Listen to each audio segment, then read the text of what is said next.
What if a single sentence, written thousands of years ago, actually held a key to living not just a longer life, but a better one?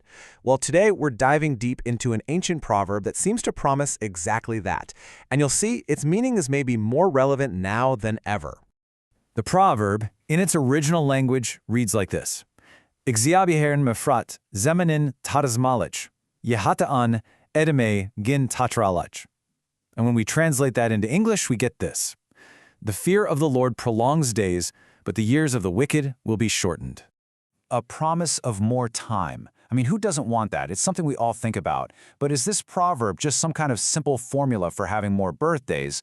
Or is it pointing to something way, way deeper about the quality of the time we have? So let's really dig into this. Okay, so at its heart, this verse is laying out a pretty fundamental idea that the way we live our lives, the principles we choose to follow, have a direct impact on our existence. And not just the number of days we get, but the actual richness and quality of those days. And you see this kind of thinking all over ancient wisdom literature. The idea that your spiritual life isn't just some separate category over here, It's deeply woven into your physical and mental well-being. It suggests that our inner world literally shapes our outer reality, and maybe even our destiny. All right, before we go any further, we absolutely have to tackle the most misunderstood part of this whole thing, the fear of the Lord. Now, I know for a lot of us that word fear immediately brings up some negative stuff, right? But to get what this proverb is saying, we have to look at it in a completely different light. See, this isn't about being terrified or panicking. No, the ancient idea of fear in this context is all about a profound sense of awe. It's about reverence. Think of the kind of deep respect you'd have for a wise, powerful, and benevolent force. That's the feeling. It's what leads you to want to align with a higher moral order.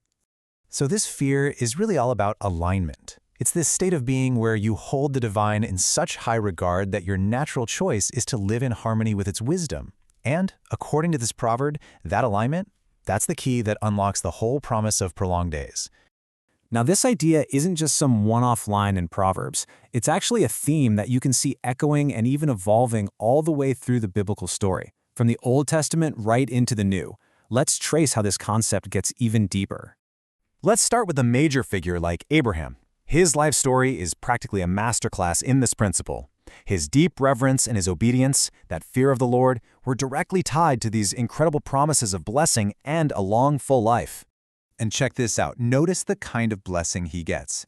It wasn't just about Abraham living to a ripe old age. It was about legacy, about continuation, about a positive impact that would literally ripple down through generations. In that culture, that was the ultimate expression of a long and meaningful life. Okay, so now let's jump forward into the New Testament, because here this whole idea of a long life evolves again. It shifts from being primarily about earthly years and legacy to something even more profound about the very nature of life itself. And boom, there it is, a total reframe. Jesus defines eternal life not as just an infinite quantity of time, but as a quality of relationship, really knowing God. Suddenly, the prolonged days from the proverb are understood as a life of infinite depth and meaning, one that starts right now and just keeps going. So that's the history, that's the context. But what about us, right here, right now? In our world today, how does this ancient principle of reverence and wisdom actually lead to a longer, better life? Well, think about it. Living with this kind of reverence has really tangible benefits. It naturally guides you toward making wiser choices, steering you away from self-destructive habits. It cultivates an inner peace that reduces stress and anxiety. It helps you build stronger, more supportive relationships. I mean, this isn't just about faith. Modern science backs this up. A life with less stress and stronger community isn't just a better life, it's very often a longer one. It's a blueprint for a healthier existence. At the end of the day, we each get just one life. And this ancient wisdom isn't just some old religious rule. It's a timeless guide for how to make that one life truly count, how to fill it with more meaning, more purpose, and more integrity, not just more years.